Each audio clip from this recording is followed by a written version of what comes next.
Greetings Indie Warriors, welcome back to I Dream of Indie, or if it's your first time here at the channel, welcome, and consider hitting that subscribe button below for all of the latest indie game reviews and previews. Today we are reviewing Blacksmith of the Sand Kingdom on the PC Steam platform. The game will also be released on the Xbox Series X and S, as well as the One. This adventure RPG was developed by Ridian and published by KEMCO. At the time of this review, there was no pricing available on the Steam version of the game, but the Xbox listing has it at $19.99 here in North America. Blacksmith of the Sand Kingdom takes place in Muspelheim, where a young man named Volker, or whatever you choose to name him, finds himself in a pretty unfortunate situation as his father, a famous blacksmith in town, was sent off to war never to return. While Volker has always dreamed of being a famous adventurer, something inside tells him that he needs to carry on the family business, and so he quickly finds himself learning how to become a blacksmith. Thankfully, Volker doesn't have to learn entirely on his own, as his best friend Valeria, along with a strange fairy creature that you'll come across named do offer a helping hand. This leads us to the core gameplay loop of Blacksmith of the Sand Kingdom, which not only has you running the smithy shop, but carrying out various tasks for the people of Muspelheim. As you explore more and more of this town, you are eventually introduced to Agor, the guild master. Agor more or less acts as the quest giver throughout this game, and he wastes no time in having you assemble a new party. From there, you are allowed to choose 4 different party members, and you have a set number of classes to choose from for each character. Whether you choose male or female, the classes remain the same, and I personally chose to take an archer, a wizard, a priest, and a thief, keeping it pretty basic, but there are a few more available to pick from, as well as plenty to be unlocked across the journey. You can even add a subclass as you progress further into the game. Outside of just choosing a class for each character, you can also assign a faith, which can be switched throughout the game. These offer unique perks that certainly help to make each character feel diverse from one another, and I quite enjoyed the option. So then, I know this is a lot, but outside of the Adventurers Guild and your workshop, there are a few other locations to explore, including a church where you can heal up from battles and change your faith if you so wish, as I mentioned earlier, and an item shop where you can obviously purchase new items and books that will help you to craft different items that you may be tasked with creating.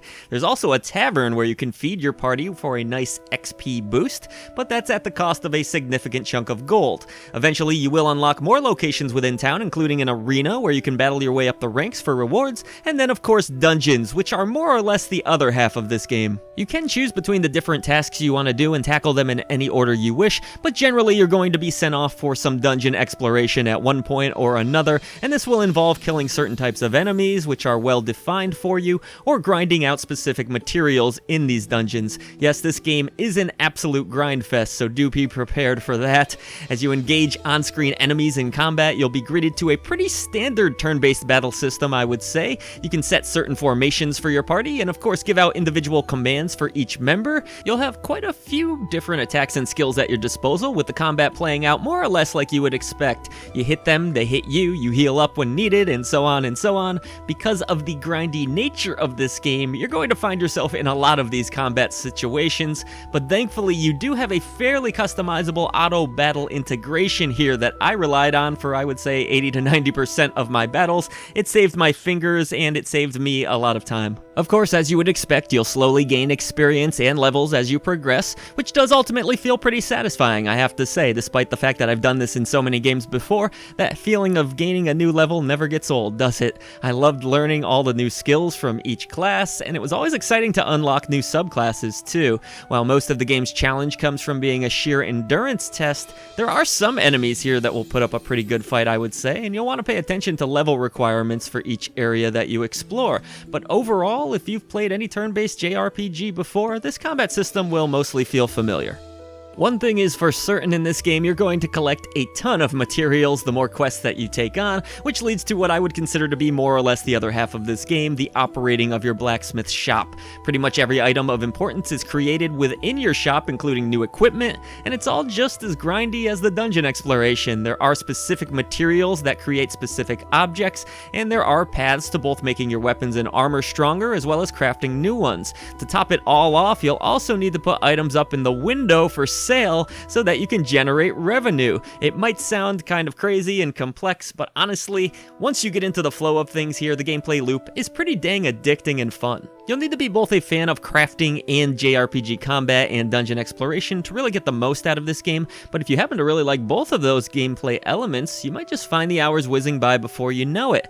Adding to the addictive nature of this title is the fact that you'll eventually unravel bigger plot revelations that I won't spoil here, so the game does a pretty good job of keeping the player engaged, and while I did inevitably experience a little bit of burnout after extended play sessions, this ended up being one of those games that kind of stuck around in the back of my mind, and after 30 minutes or so, I was wanting to get right back in there again.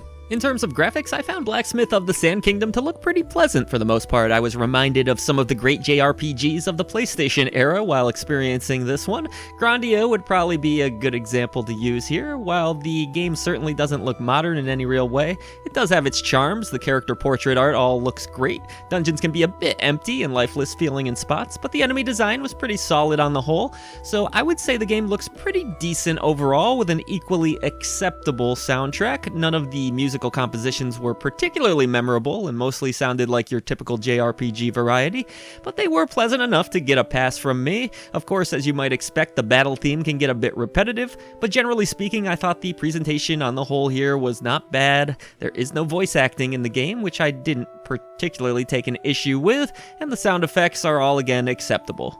Alright, I'm not normally the biggest crafting fan, and maybe I wasn't expecting quite this much out of this particular title, but I was surprised how much I enjoyed running the blacksmith shop. That was probably my big takeaway from this game. That was a lot more fun than I was expecting, though the dungeon exploration and JRPG elements are also pretty enjoyable. Do be warned, this one's a big time sink with a lot of grinding, but there is a solid presentation here, some likable writing and characters, and an addicting overall gameplay loop. I think this makes the Sand Kingdom a nation well worth exploring.